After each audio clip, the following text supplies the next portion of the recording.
Man's Search for Meaning by Viktor Frankl. Listen, if you feel stuck in life, if you wake up every morning asking, why am I even doing this? What's the point of all this stress, all this hustle? Then stay with me, because in this video, we're not just talking about another feel good self help book. We are diving into a book that was written by a man who literally walked through hell and survived. And what he discovered there can change how you look at your own life, your struggles, and even your path to success. Here's the deal. People who survive the hardest situations like war, loss, or even facing death are not the strongest, not the smartest, not the richest. They're the ones who find a reason to live. And once you find your own why, your path to success, to love, to happiness, and yes, even to wealth becomes unstoppable. So, if you stay with me till the end, you won't just learn how Viktor Frankl survived the Nazi concentration camps. You'll walk away knowing how to unlock the inner power that can make you rich in meaning, rich in courage, and rich in life itself. Alright, let's dive deep. Part 1. Life in the Camps. The Harsh Reality. The book Man's Search for Meaning is written by Viktor Frankl, a psychiatrist from Austria. When World War II broke out, he and his family were captured by the Nazis and sent to concentration camps, including Auschwitz, one of the most horrifying places in human history. Now let me paint a picture. Imagine you wake up tomorrow morning and everything you know is gone. Your bank account frozen, your house taken, your family ripped away from you, your identity, your clothes, even your hair stripped away. That's what the camps were like. People interned with shock. They couldn't believe this was real. Some still held on to hope that maybe things wouldn't be so bad. But within days, hope was tested. You'd see people beaten for nothing. You'd hear guards casually talking about executions as if they were discussing the weather. And then came the hunger, real hunger, not the I skipped lunch today hunger. I'm talking about the kind of hunger where you dream about bread, where a small piece of potato becomes more valuable than gold.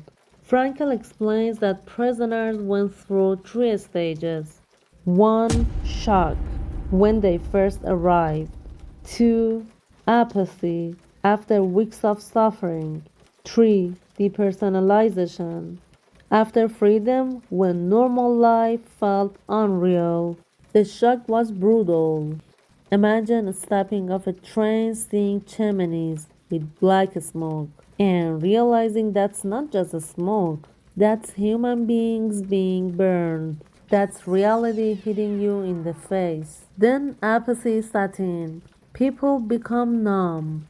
You'd see someone collapse and die, and you wouldn't even react. Not because you didn't care, but because caring would break you. Apathy was the mind's way of surviving. But here's where it gets interesting.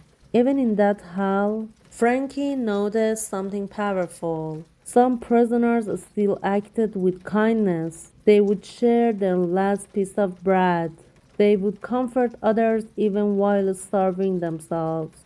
And that's when Frankie realized the last human freedom is this: choosing your attitude in any given set of circumstances. Think about that. They could take away everything: your clothes, your health, your family, even your name, but they couldn't control what was inside your mind. That's where your real power lives. Lessons for us. Attitude is everything. Now pause for a second. You and I were not in concentration camps. We're sitting here with the smartphones, Wi Fi, probably coffee next to us. But still, many of us live trapped. Trapped in jobs we hate. Trapped in relationships that drain us. Trapped in the pressure to make more money. Here's the lesson. If Frankl could find meaning in a place like Auschwitz, then what excuse do we have? Let me give you an example from modern life. Imagine two people both lose their jobs. One says, "That's it, I'm worthless, life is unfair." The other says, "This is hard, but maybe life is pushing me towards something bigger. Maybe I can start my own business or finally do what I love." Same situation, two different attitudes, two different outcomes. That's the Frankl principle at work. Part 2. Finding meaning in suffering. Here's mind-blowing shift Frankl gives us. Don't ask, "What do I want from life?" Ask instead, "What does life want from me?" Boom! That's the pivot. Most of us think life is about chasing comfort, pleasure, success. But Frankl says, no, it's about responsibility. Life is asking you a question every single day. What are you going to do with this moment? Suffering by itself is meaningless. Pain doesn't automatically make you wise, but you can give suffering meaning if you face it the right way. Frankl gives examples from the camp. Prisoners who had a reason to live, whether it was a loved one waiting for them, a project they wanted to finish, or even facing God, were more likely to survive. Frankl himself survived because he imagined two things.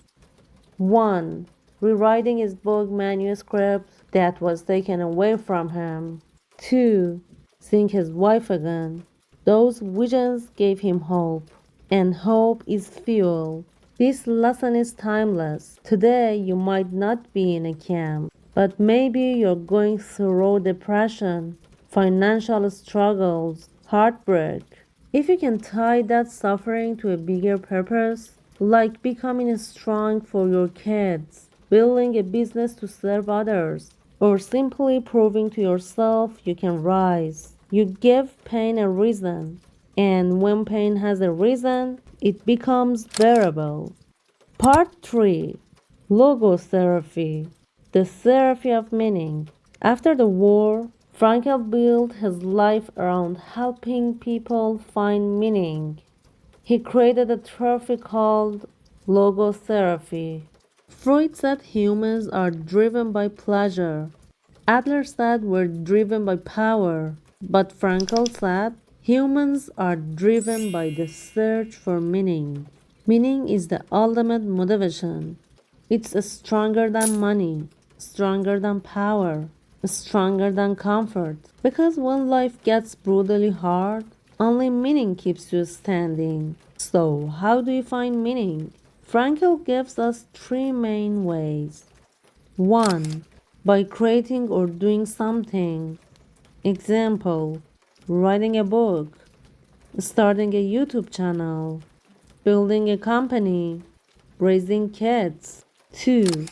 By experiencing something or loving someone. Example, deeply appreciating nature, listening to music that touches your soul, or truly loving another human being. 3. By the attitude we take toward unavoidable suffering. Example, facing illness, poverty, or even death with courage and dignity. That third one is the hardest, but it's also the deepest. Because sometimes suffering doesn't go away, but you can transform how you carry it. Practical takeaways. How to apply this today? Let's make this real. How do you use Frankl's wisdom in 2025?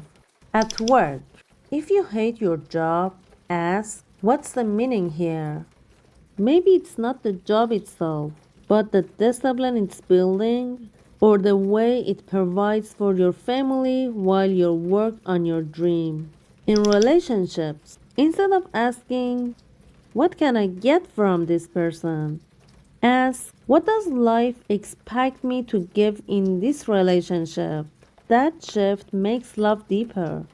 In struggles, when life hits hard, like losing money, failing an exam, facing rejection, don't ask, why me? Ask, what now? How can I grow through this? In personal goals, money by itself won't satisfy you, but money tied to meaning, like using it to create, to serve, to grow, becomes powerful. Stories and modern examples. Let's connect this to today. Think of entrepreneurs like Elon Musk or Steve Jobs. Do you think they were only motivated by money?